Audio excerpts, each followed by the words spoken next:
Yes. Oop. There we go. Awesome. Hi, everybody. This is Kathy L. Murphy, and I'm the quick change artist. I keep changing for each one of our panels during our annual 22nd anniversary International Pulpwood Queens and Timber Guys Book Club Convention. We're on to the afternoon, and boy, have we got some great programs yet before we break for dinner. Right now, I'm proud to introduce Pulpwood Queen podcaster Grace Sammons of the Storytellers and author of the Use. So she is going to be, I'm going to put her on speaker view, and we want you to tell your story, everything about what your podcast, your book, what you're doing, and I'll jump in a little while. How's that? That's fabulous. Okay, everybody, this is Grace Sammons. There you go.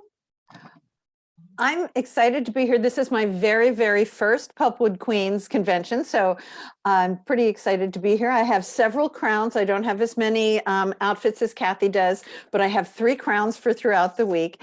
And I really want to thank you for being with me today, because quite honestly, I thought it might be Barbara Conry and I in a little tiny Zoom room together. So what I wanted to talk to you about today, and there are prizes at the end, and I'm thought I'd make it much more of a conversation. I do have a way to share my screen. I've got some questions about podcasting and anybody who wants to be on a podcast, how to be on one, how to get your own show. I'm pretty excited to see Lainey's here, Lovelace is here. So there are many people here who do this regularly. So I am the author of The Eaves. It is my 4th book. It is my my first novel, but it's my 4th book. So the first 3 books were in the area of education. I've been independently published. I've been traditionally published. I've been hybrid published. And very surprisingly to me, I was able to get a radio show. And I wanted to talk to you briefly about that. And we've got about 45 minutes together, I think is what Kathy said. So you should be able to see my screen now and hopefully still see me. And I can see some of you, and hopefully I can hear all of you with questions. So this is a special edition of sort of Vodcast 101 and how this came to be. What I thought we'd do is do a little meet and greet for the people who are here.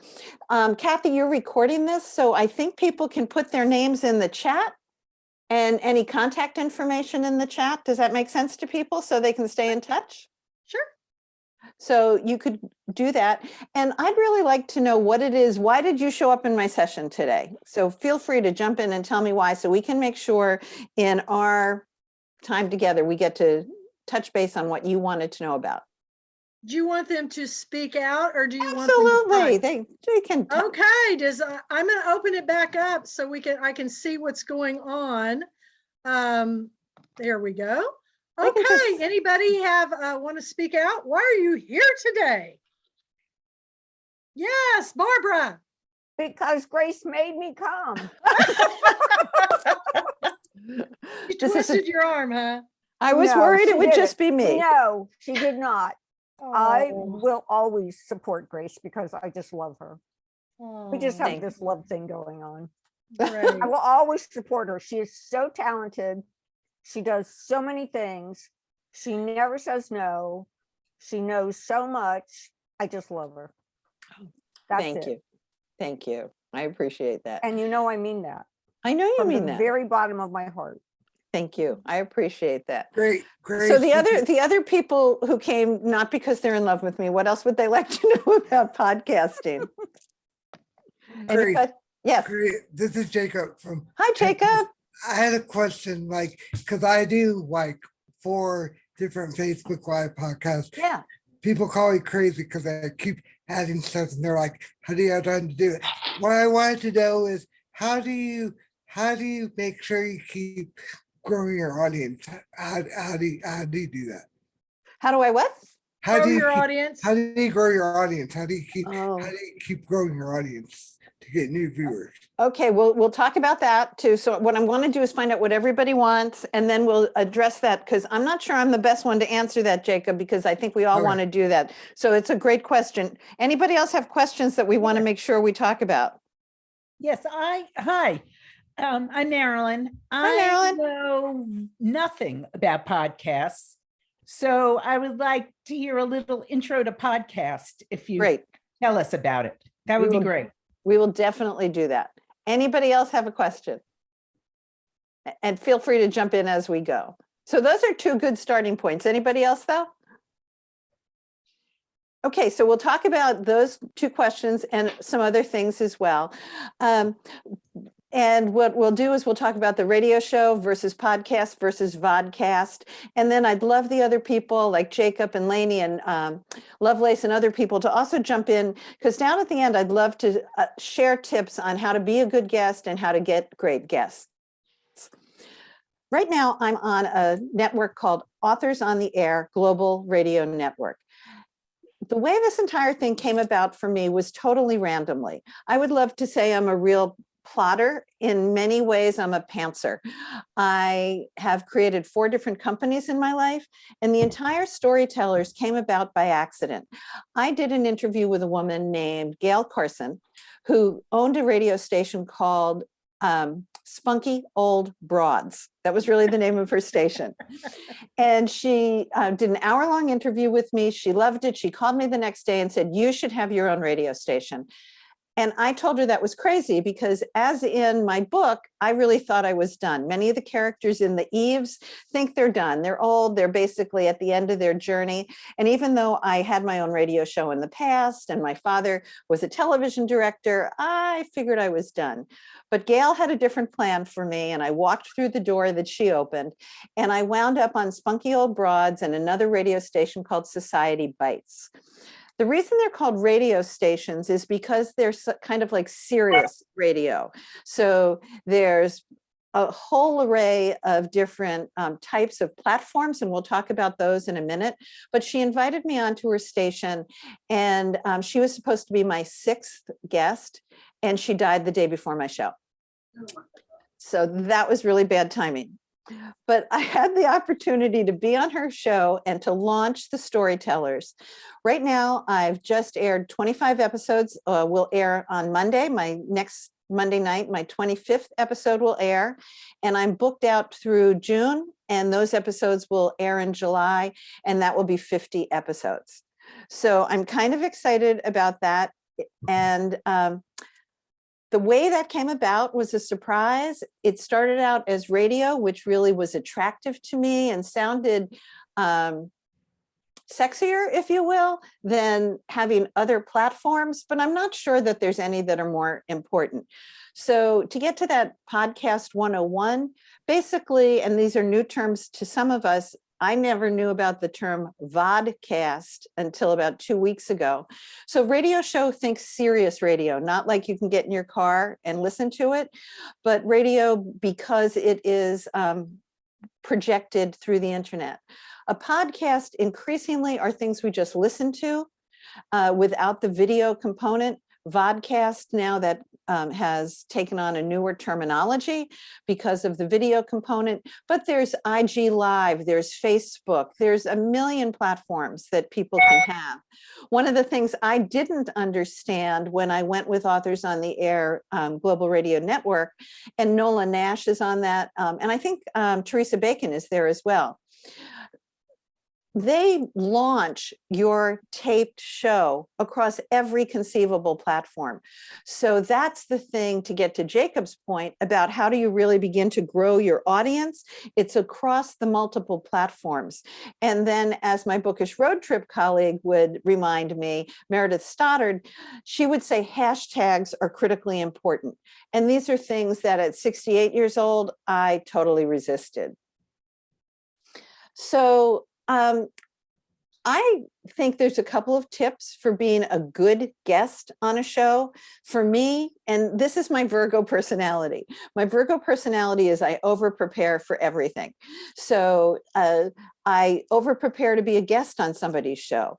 I tease Mary Helen Sheriff that the way I used to find people was I kind of stalked them on the internet. I lovingly call it sucking up. So when I wanted to get to know people at Bookish Road Trip, I liked everything, I hearted everything, I commented on everything. And I do that a lot with the people that I have wanted to be guests on their show. And it works in reverse as well. I think I've done 55 interviews now to talk about my book. And a lot of that has come because, yes, I hired a publicist, but I also went out and I found out whose show I wanted to be on in terms of market share, if you will. And for me, I really love a guest who's done that research on knowing a little bit about my show, because my show, The Storytellers, isn't necessarily about the books that my authors are writing. We definitely talk about the books, but it's also about the magic of storytelling. It's about people who want to leave their mark on the world through the art of story.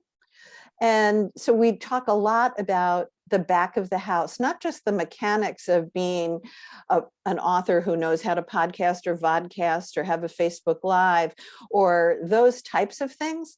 But I think it's also the motivation for why we write. What's the inspiration for why we write? So we have several people here in the podcast world. What do you think are some tips, Lainey or Lovelace, if you're still with us? What are some tips for being a good guest on a show? Feel free to hop in and unmute. Ooh, this is Lainey. Hi, Lainey. Hey, so actually I have some great articles that I've seen on this. I'll see if I can find some of them and put the links in the chat. But the most obvious one is you want to start by following the podcast.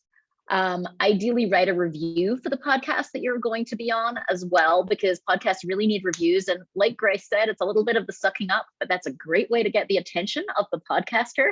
Because just like books, podcasters really need reviews, like on Apple Podcasts for their podcast. And they don't get as many as you would expect. So if you write a review for a podcast, you will meet the attention of the podcaster. But clearly listening to the podcast, you'd be surprised how many people pitch me and they clearly don't know what the podcast is about.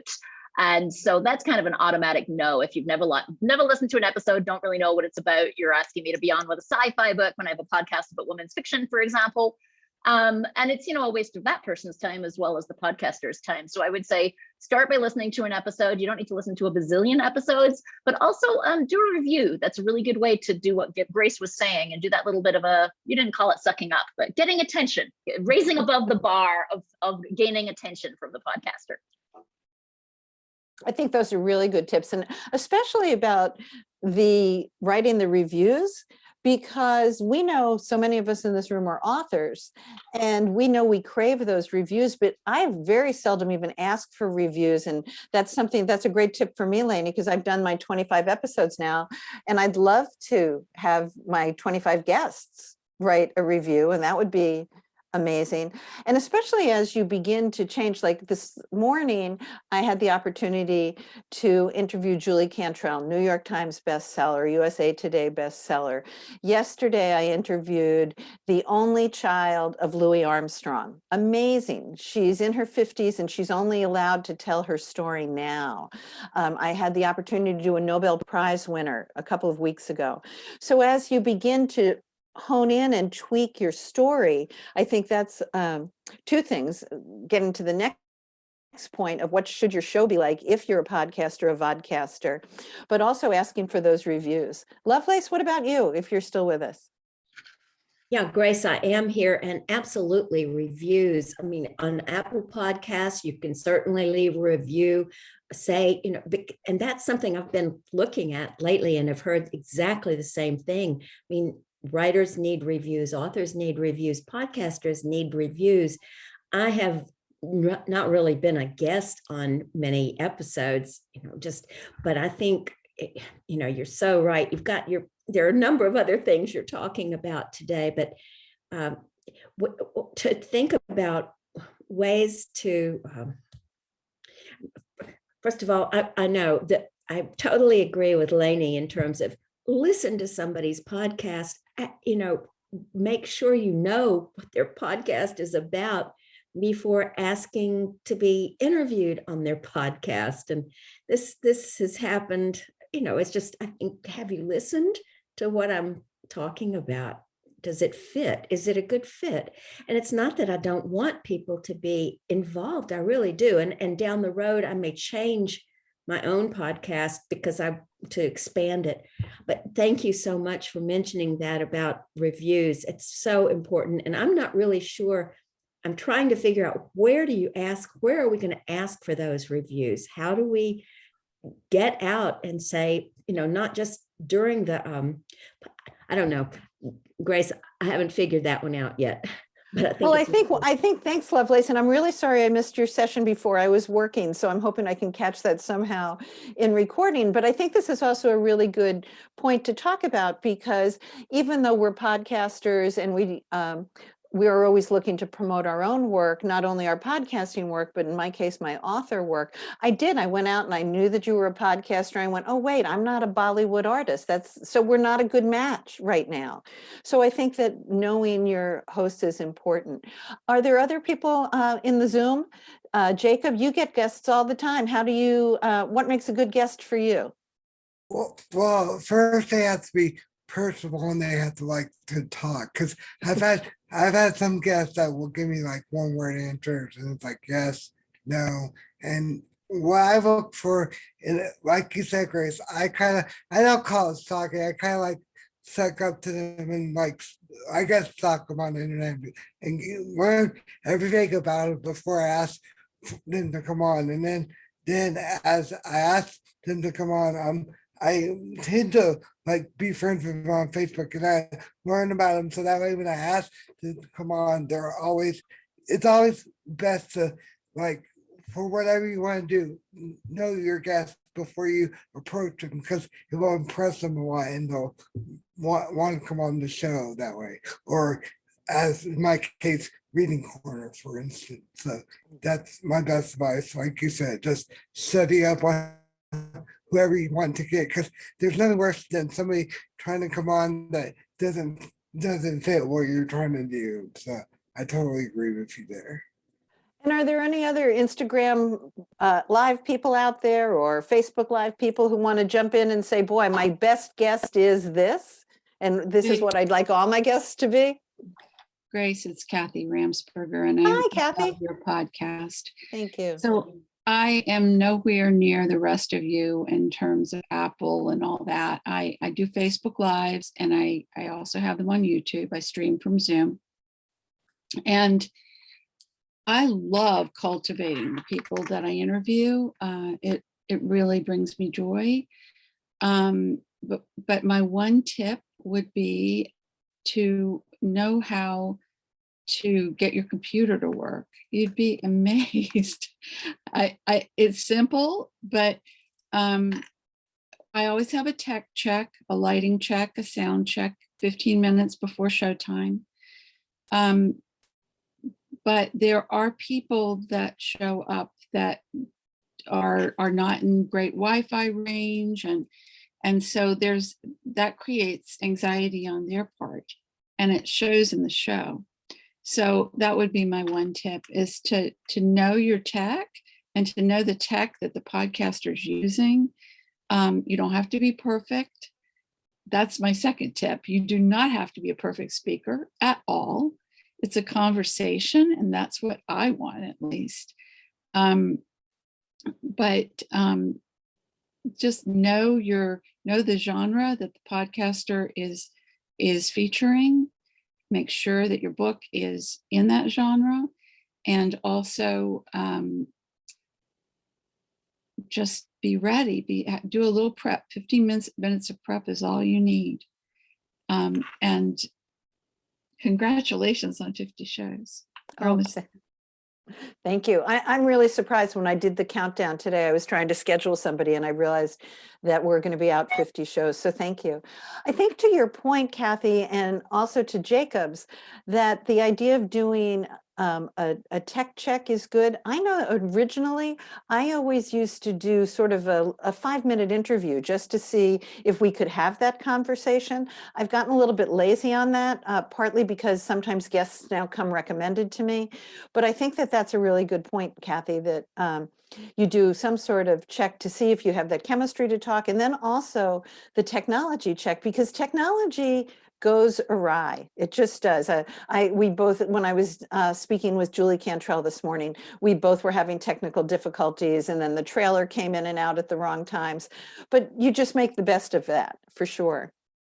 Absolutely. It happens. It happens. It totally happens. It happened in my last show. Facebook wouldn't even let me in. That makes it difficult. Some people have, it's interesting, you know, those of us who are authors know that people perceive us differently if we're authors, even though we know that we're sitting here in Zoom looking good from the top up and we're like in shorts and flip-flops down below. And they think that we have a persona. What I found with the podcast is people, that adds like a whole nother level. Like they have this perception of something that we're not, but I do find it helps my author boost, if you will. So that gets to the question of, a lot of people say, why should I have my own show? And how do I get one? And we've already just briefly touched on the idea that, you know, there's podcasts, vodcasts, there's doing Instagram Live, there's doing Facebook Live. And I think the Instagram Live, my personal opinion only, and the Facebook Lives are absolutely important and good launching points. There's also, if you want to do what Jacob talks about of growing your market bigger, of finding a place like Authors on the Air, Global Radio Network. This is all, and there are multiple platforms. This is just the one I find is most professional and is the best match for me and my work. It's important to know that even though people think it's amazing that you have your own radio show and you've been asked to have your own radio show, to be totally transparent, it's pay as you go. I pay $40 a month for the honor of being on the station. And then I pay, I don't know exactly, I think it's $20 an episode to have Robin Sirtoyan, who's brilliant, launch it across the entire universe. So when you think about wanting to have a show, you also need to think about time, money, resources. And getting back to the original thinking is, you really need to know what your theme is. Lovelace has picked a theme, which is really popular and important and really hot. I have picked storytellers. Different people have a niche. Some people do mystery, some people do historical. So what is your driving passion there? And then you have to decide how often to do it. And part of that will be money driven, and part of that will be theme driven. And part of it will just be your own energy level driven. I tape 4 shows back to back in a day. I find that exhausting, but really exciting at the same time. Anybody else want to pop in on these types of questions? And I hope everybody notices I put really cute crowns on all of these people. Look at this. Grace, are you Yeah. producing your episodes? Are you editing the audio? Do you have a producer? How is that working out? Because that's an expensive proposition too. When I had my show, so the first 12 episodes I did were on the other radio station, and now the last group are on Authors on the Air. I had a producer, and to be really candid, it didn't work out. They didn't check the sound levels. So I then paid additional money to have good sound levels. They didn't, sometimes they uploaded the wrong episode, and that's just human error. But if it happened multiple times, then it was more than human error. It was a little sloppier than I would have liked. So I had a producer in the very beginning. People like Teresa Bacon and Nola Nash, they do their own editing, and they are brilliant at it. I don't have the time or inclination to learn it. So I do have a producer, and if I mess up an episode, he charges me a little bit extra. So I do I use StreamYard, which is my personal favorite, and Kathy Murphy joined me there, and we mastered StreamYard together. And she was a fabulous guest. And there are That's my favorite platform. I can bring in, I have an intro, which is a very short video with music and with my voiceover, and I have an outro, and I can bring those in and out. I can bring in anything that my guest might like. So those are simple things I can do.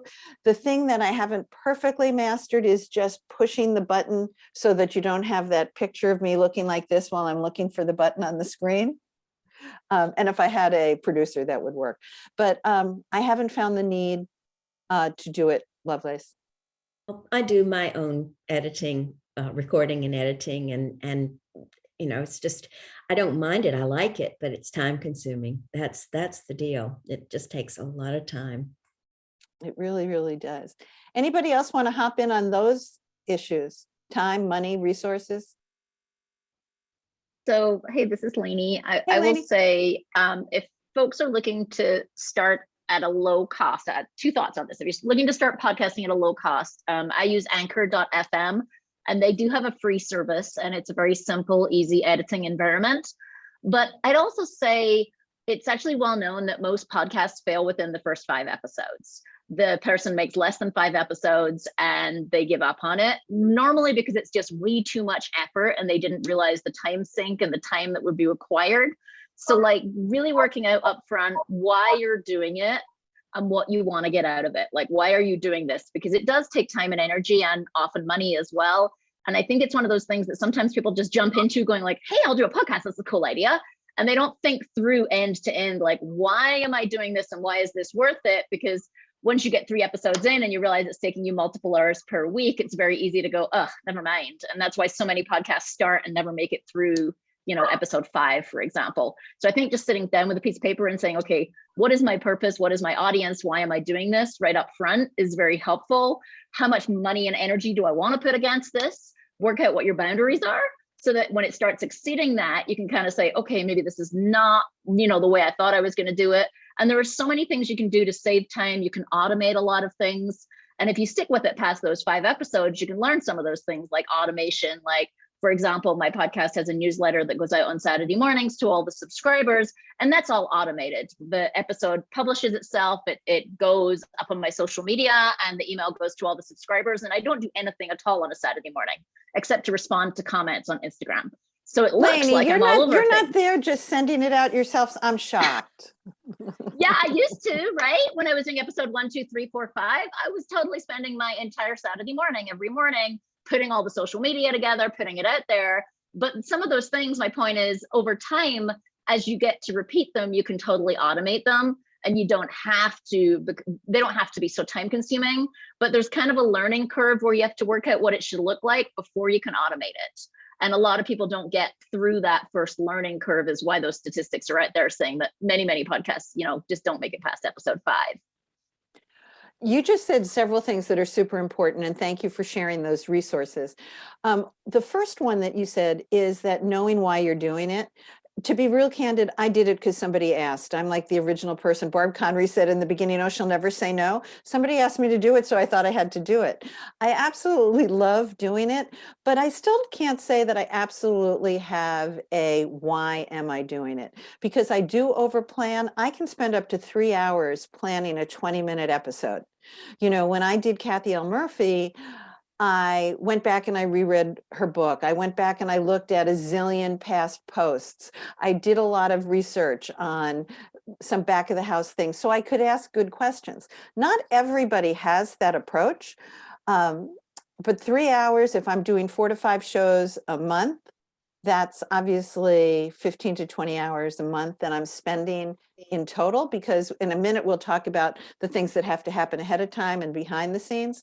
The other thing that Lainey just said is I find there's a really strong book community. If I have a question from an author, I now have dozens of authors that I can turn to.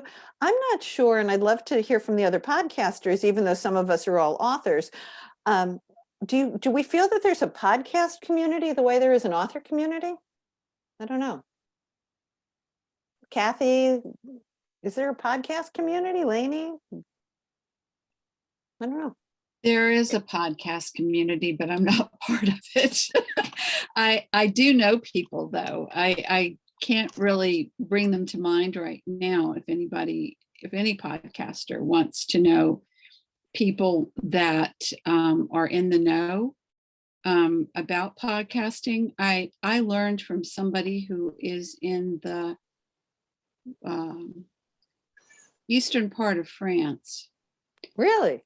Yeah, and she was an anchor here and then got married to a Frenchman, and she's French, but she's trilingual. So, and she's in the know about a lot of people. I decided not to go her route because I wanted to keep my show small, because it was my second priority and my first priority was writing. Mhm. But I will put her name in the chat. I'm going to look it up right now. Thanks. So I know that I can turn, and trust me, Lainey, I will be calling you about how do I automate some of these things. So I know that there are people I can reach to, but and it may be because I'm only 50 episodes in, that I just don't know the community as well. So I'd love any comments down in the chat of, podcast communities. We have so many. We've got, of the authors, we've got the place that Kathy L. Murphy has created for us, and Mandy has created multiple places. We've got Women's Fiction Writers Association. So I think we all have places as authors we navigate to. There's no place, at least as a podcaster, I navigate to. If anybody has a place from that part of their life that they want to pop in on, I'd love to hear that. Again, really cute crowns on these people. Grace, this is Carrie Schaefer here. Hi, Terry. I'm honored you're here. Thank you. I've been here. I keep wanting to say something, but I never actually speak up. So I think, Authors on the Air, being part of that group, that's kind of like a little podcast community right there. You have all of those people are resources and really, really helpful. And there's kind of like a little network. Outside of that, I've played around on, Lainey mentioned it, can't remember what it's called, the FM. There's like places you can sign up, but I don't really like them so far. And I'm one of the people who discovered it took way more time than I think I'm prepared to offer right now. So my podcast is currently on hiatus, and I'm not sure if I'm coming back or not. So I'm sitting here listening and thinking. Well, I'm delighted you came on, and thanks, because Authors on the Air is amazing. I know that there are many, many people I can reach out to there just to get great advice. They also do book reviews. So thank you, Carrie, for refocusing me, because you're there as well, or you were there as well. I'm still kind of there. I haven't officially quit yet. I'm still deciding, making up my mind. Well, let me know, because you were somebody I sucked up to talk about my book. So let me know. I will do that. So Hey, let's Grace? move. Yes. I was just going to answer your question. I don't know if it's helpful or not, but there is a Facebook group called She Podcasts, which has more than 20,000 members. And it's, I think, for female podcasters. It seems pretty active. I can put the link in the chat in case anybody's interested. And who said that? Oh, this is Carol Vandenhende. Hi, Grace. Sorry about that. Yeah. That's okay. I can only, when I'm in this view, I can only see some of the people. So She Podcasts. Great. Yeah, Thanks I'll for put putting the that in the link in. chat. And then somehow I'll figure out how to get the notes from the chat later, because Kathy's doing this. So what makes good radio? On the tech side of things, we touched on some of that. I initially invested in really fancy headsets, and I invested in a really fancy microphone and ring lights. I was just part of a discussion yesterday. I don't know if anybody else uses ring lights. These are those lights that are shaped like a ring. If you wear glasses, they're absolutely deadly. There's just no way I've ever been able to do it. So I used to have a lot of fancy equipment, and I've actually switched to doing all of my vodcasts right off of my iPad. The sound is better, the picture quality is better. I don't know about other people who do video, but that is now my favorite way to do it. And it's so much simpler, and the sound quality is really increased. And I could do that. I can do that as well if I'm using StreamYard and want to do a Facebook Live type of thing over at Bookish Road Trip, because I can figure that out. But The technology side is a challenge for many people. We've already talked about the preparations and the guests. Lainey, I think your show is 15 minutes. We're getting on to length now. 15? Yeah. And right now, I think we're kind of landing at like 15 to 20 minutes max. Yeah, I'm trying to keep the episodes really short and bite-sized. And that's what I've been told by Authors on the Air. My last radio station wanted to me be exactly a half hour, and that was a comfortable length for me. Authors on the Air has done the research, and they say 20 minutes is the magic number. So I'm trying to figure that out. I'm landing between 21 and 25 minutes right now, and it goes so fast. When I had the opportunity to be on Lainey's show and some others, that goes so fast. So I want those questions to be really focused, and I want them to not necessarily be at all what everybody else is asking, like the why did you write your book or the inspiration for your book. Some of that crossover for me is great, but I'm much more interested now, and this may be a benefit of being X number of episodes in. I like where the episode takes me based on a question I had. So for example, I was interviewing the Nobel Prize winner a couple of weeks ago, and she won her Nobel Prize with Al Gore. She won it on global warming. I had no idea that when I asked her about women in science, we were going to get into a discussion about reproductive rights and the future of women in science. And it made perfect sense, but it was a leap I didn't anticipate. So you need to be able to pivot pretty quickly when your guests take you to a place that you're surprised at. But that, I think, is my new favorite thing now, when we can talk about, for example, with Julie Cantrell, and that episode doesn't go for a few more weeks. Today, everybody who knows Julie knows she's super upbeat, and she's such a great ambassador for women's fiction and upbeat women's fiction. But we were also able to talk about sex trafficking, suicide, depression. And those are things that I think we have to be prepared for if we ask good questions. Anybody else on that matter, on the things that make good radio for you, other than the guests which we touched on? What makes it great if you're the podcaster? Kathy, Carrie, anybody else?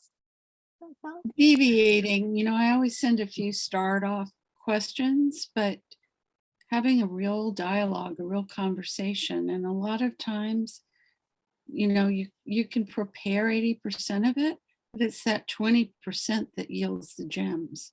The things I don't know about my authors that just like unfold like a lotus in every show. And that's what I love. And I love talking about books.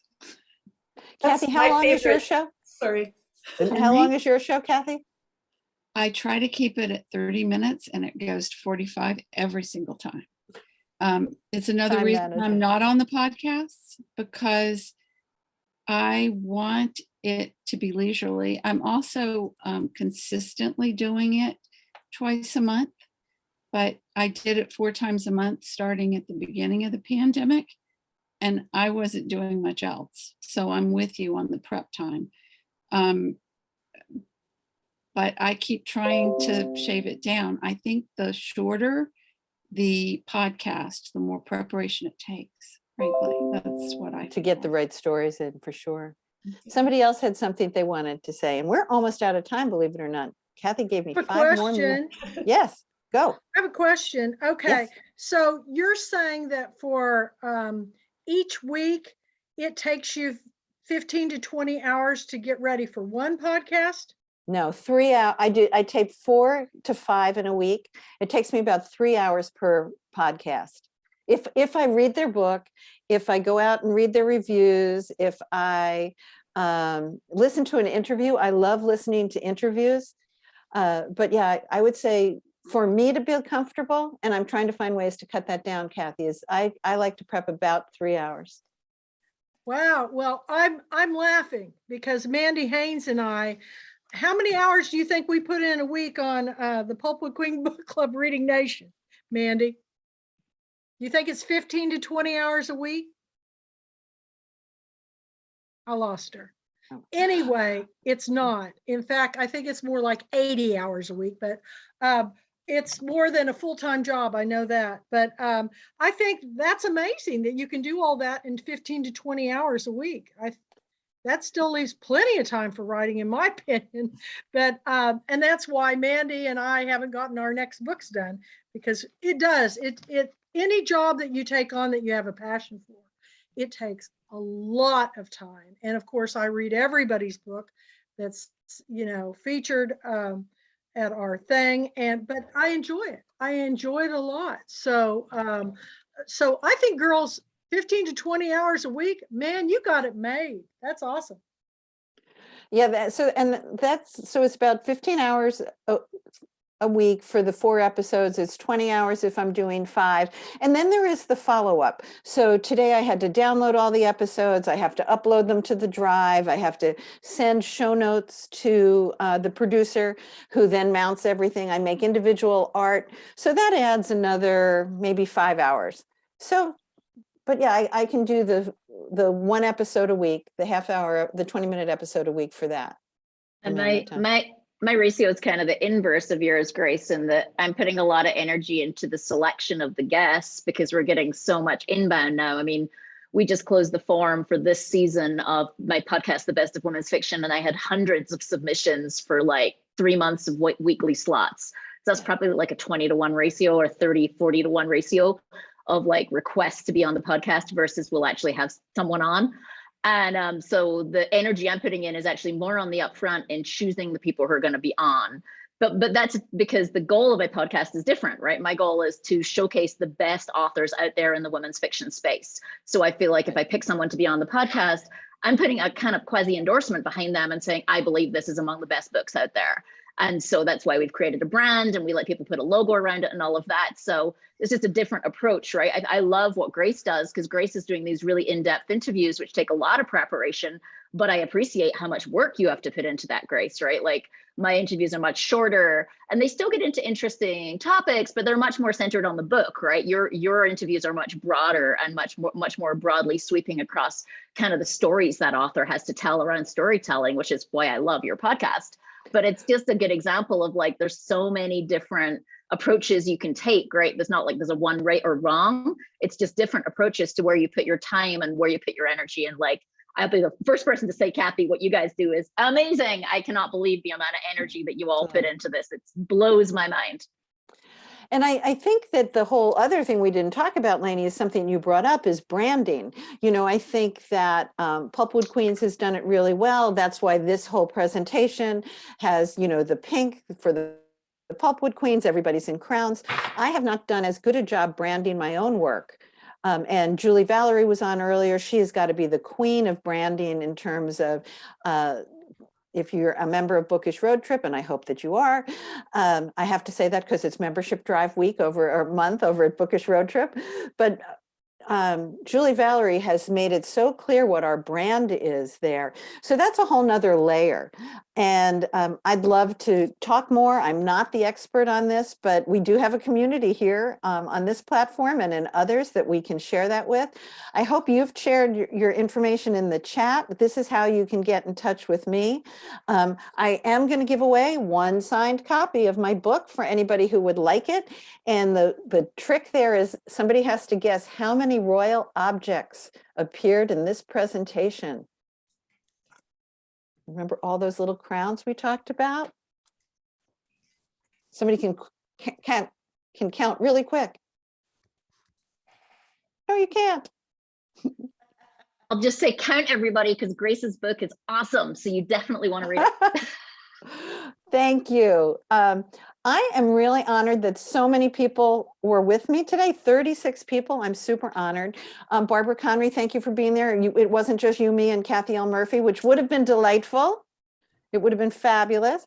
Anybody have any questions? And Kathy, do we have to pop off right now or can we hang around? We're a minute over and we have to get this downloaded before we go on to our break. we're going to have a break between now and tonight, Claire Fullerton, with announcing all of our 2022 bonus book club selections. So anyway, anybody ready for a nap?